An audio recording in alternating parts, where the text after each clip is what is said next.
Hey, subscribe to this channel. Get 2 videos every week, like clockwork. And also, don't forget to leave a comment. Get in touch. Tell me what's on your mind. Tell me what you want me to cook. Because I do take requests, like the manager I work with at work. Her name's Diana. Hey, Diana, how's the family? Doing okay. She sent me something. A butternut squash from her father's garden. Check this out. This is huge. You don't see these in the store. If you see something like this, it comes right from a garden because this is beautiful.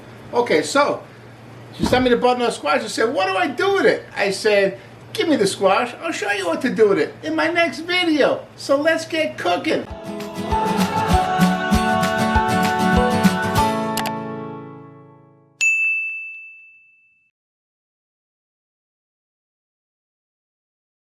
So butternut squash is kind of like pumpkin, kind of has the same flavor, which is great. And the body of the squash is this. You have this neck over here. Solid squash. This is solid meat. The bottom here is where the seeds are, so it's like hollow inside with a lot of seeds. I'm going to cut up and show you.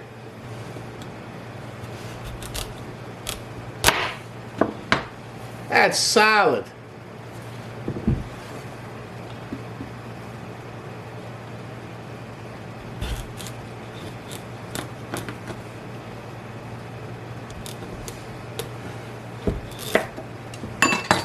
That's where the seeds are. Okay, we're going to use the stem today. We're going to use 2 pounds. I'm going to peel it, then I'm going to dice it up, and you know what I'm going to do?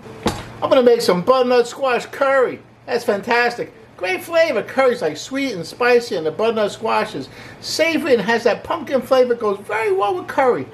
Okay, I'm going to cut this into pieces I can handle. This is really big. If you're going to peel this using a peeler, make sure you got a heavy duty peeler because this is a little bit tough.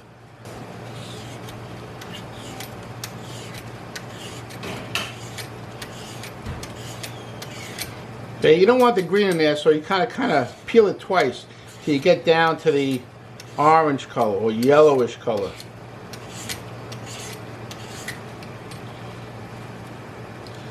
Okay, that's beautiful. And for today's recipe, I need 2 pounds of this. If you want to do it another way, you have some knife skills, you can do it with a knife too. Just cut very close to the edge so that you just take off the peel.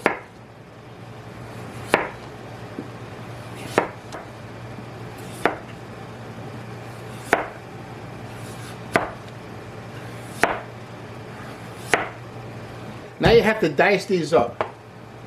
And just be careful when you dice these because this is very hard. Yeah. Can you hear that? It's very hard. So be careful. You want to dice it, about 3/4 of an inch thick, like that. And you make a nice 3/4 of an inch dice.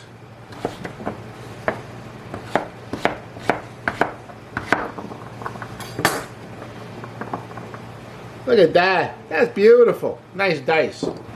Okay, now let's make some curry. Alright, to make the curry today, we'll be using my tagine. The base of the tagine, my tagine is a cast iron base, and it has a lid that is ceramic.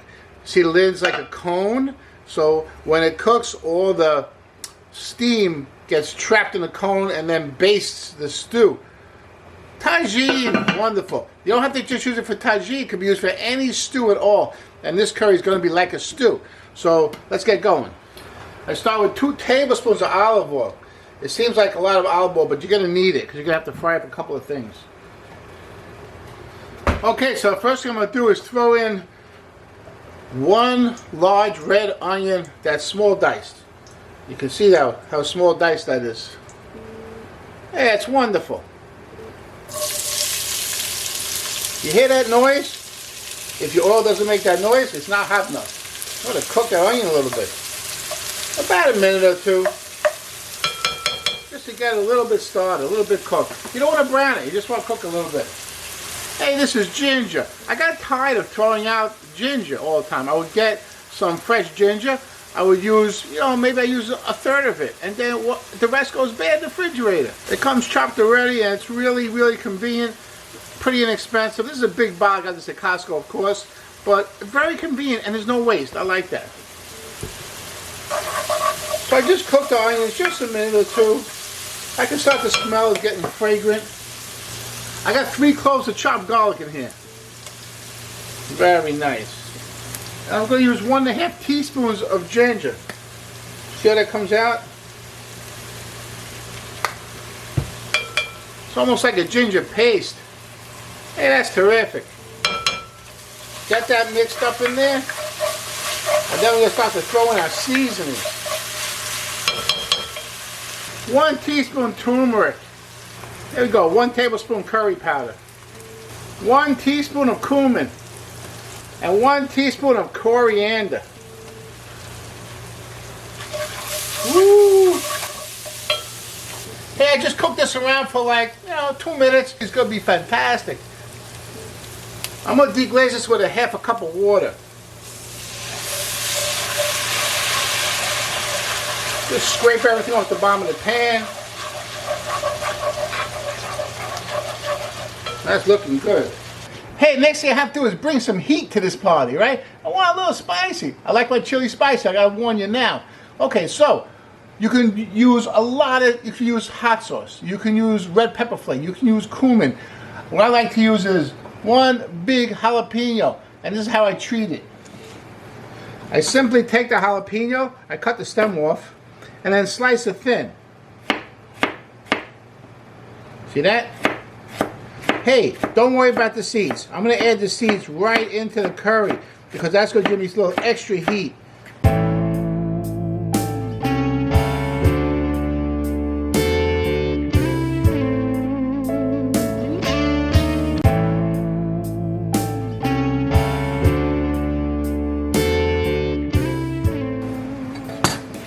I'm going to use this whole jalapeno. The whole jalapeno. It's going to be nice and hot. Woo, look at that. Right in there. Yeah, that's nice. I'm going to add the juice of 1/2 a lime. I stick my fork in there and squeeze it around the fork. Look at all that juice coming out. Oh, that's fantastic.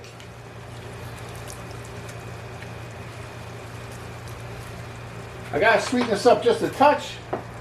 I'm going to add a tablespoon of honey. Don't worry about having like the best honey in the world. I just want that sweet honey flavor. So I add 1 tablespoon.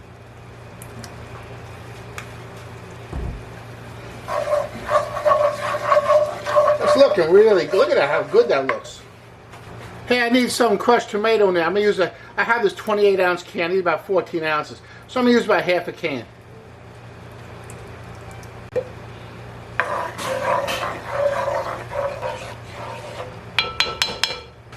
Hey, there's your basic curry sauce. Smells fantastic. Wonderful. With that, butternut squash is going to be great. You check it's for seasoning, right? Now, it's not going to be fully developed yet, but you still get an idea. Hey, that's delicious. Needs a touch of salt. It's good and spicy, too. I'm going to throw in a good teaspoon of salt.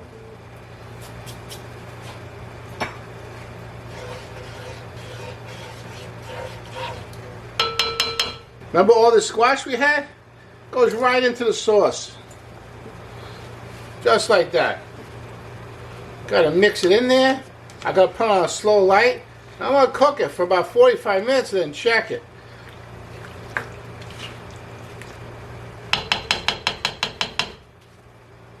There goes the lid. Hey, I got my tagine going. Don't tell anyone, there's actually curry in there. That's wonderful. So, I got the tagine going. I put it on low fire, like 2-3 tops, just so a nice slow simmer. It's going to simmer for about 45 minutes. I'm going to check it. May need a little more time. I'll see. It's going to be beautiful. The taste is going to be fantastic. Then I'm going to finish it with something really special. I'll see you in 45 minutes. All right. Okay, so it's been 45 minutes and the house smells terrific. It's got a sweet and savory curry smell throughout the whole house. Wonderful. Not like the commercial curry. It's like a homemade curry smell. Fantastic. Check this out. Ooh, look at that. That's fantastic. Smells terrific. That's incredible. Hold on a second. I gotta taste this. That's an incredible curry flavor. Nice, not overbearing, really nice. Now, here's how I finish this off. Some coconut milk. Fantastic. Gives it a richness and a mellowness, and the coconut gives it a little sweetness. Really good stuff. I'm going to put about 3/4 of a cup in here.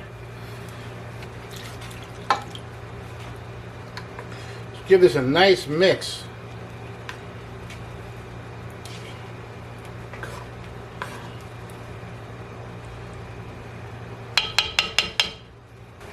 Hey, this curry's terrific now.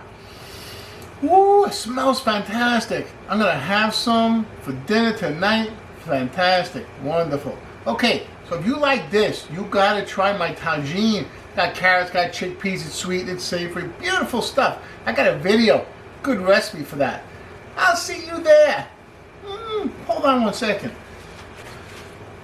Yeah.